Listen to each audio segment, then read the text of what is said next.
Hello friends, আমি সকাল সকাল ছাদে চলে এসেছি। দেখো প্রচণ্ড রোদ্দুর, তাছাড়া হাওয়াও আছে ছাদে। তো আমি ছাদে এসেছি, আমার টবে কিছু ঘ্যাটকল হয়েছে, সেই ঘ্যাটকলগুলো তুলবো বলে ছাদে এসেছি। তো আমি ঘ্যাটকল তুলে নিয়ে, প্রচুর ঘ্যাটকল হয়েছে কিন্তু, তো ঘ্যাটকলগুলো আমি তুললাম। তুলে এই ছাদেই আমি এটা ধুয়ে নেব ভালো করে গামলার মধ্যে নিয়ে আমি ভালো করে ঘ্যাটকলগুলো ধুয়ে নিলাম। অনেকটা ঘ্যাটকল কিন্তু বন্ধুরা, দেখো কি ভালো লাগছে, অনেকটা ঘ্যাটকল।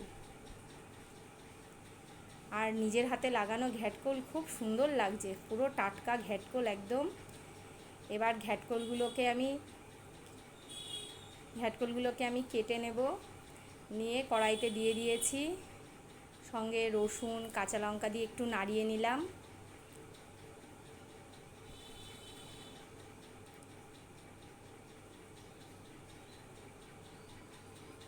গোলমরিচও দিয়েছি কিন্তু।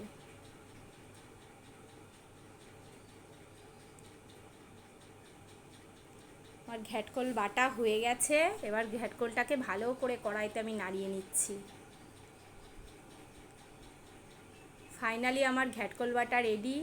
শুধু তোমাদের সাথে ঘ্যাটকল বাটাটা শেয়ার করলাম, তার কারণ নিজের বাড়িতে ছাদে টবে লাগানো ঘ্যাটকল তোলা, ওই জন্য তোমাদের সাথে শেয়ার করলাম। তো কেমন লাগলো তোমরা জানিও কিন্তু কমেন্টস করে।